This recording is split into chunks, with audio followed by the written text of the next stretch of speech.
Talented, এটার কোনো তুলনা নাই। এই দেশের মানুষকে, যুব সমাজকে মেহরবানি করে ভয় দেখাবেন না।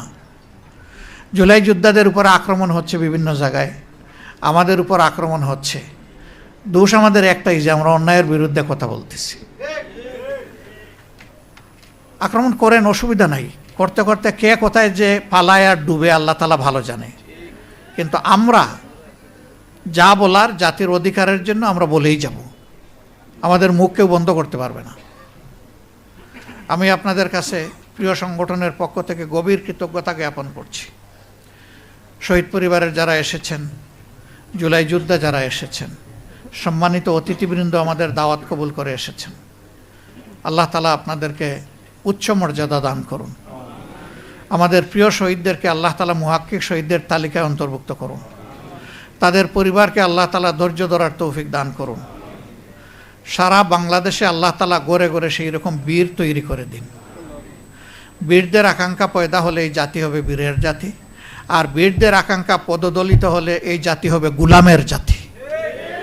আমরা গুলাম হয়ে একদিনও বাঁচতে চাই না, গুলাম হয়ে 1 বছর 1 যুগ বাঁচতে চাই না, বরঞ্চ আমরা বীর হয়ে 1 সেকেন্ড বাঁচতে চাই।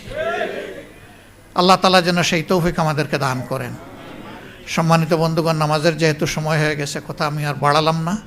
আমি আবারও কথা দিচ্ছি, জীবন দিব ইনশাল্লাহ, জুলাই দেব না কাউকে। জুলাই অন্তরে ধারণ করে রাখব। আমরা পারি না শহীদ পরিবার এবং আমাদের আহত ভাইদের বোনদের পাশে দাঁড়ানোর, সবসময় ইচ্ছা থাকলেও আপনারা আমাদেরকে ক্ষমা করবেন। কিন্তু আমরা কিন্তু আপনাদেরই অংশ, আপনাদের এই পরিবারের সদস্য। আল্লাহ রাব্বুল আলামিন আজকের এই আয়োজনকে কবুল করুন। আমাদের সভাপতির বক্তব্য আছে, শুনেই আমরা সভা শেষ করব ইনশাল্লাহ। সবাই ধৈর্য ধরে একটু বসবেন। আজকে কোনো প্রশ্নের উত্তর আমরা দিচ্ছি না। আজকে আসলেই আমরা খুবই বারাক্রান্ত হৃদয়ে এখানে দাঁড়িয়েছি, কারণ 2 বছর হয়ে গেল জুলাইয়ের আকাঙ্ক্ষা তো পূরণ হচ্ছে না, রথ এখন উল্টা দিকে চলছে। আল্লাহ আমাদেরকে সঠিক পথে চলার তৌফিক দান করুন। আসসালামু আলাইকুম ওয়া রাহমাতুল্লাহ। সম্মানিত সুধী মণ্ডলী, আপনারা এবং জুলাই শহীদ পরিবারের সদস্যবৃন্দ, মেহরবানি করে আমি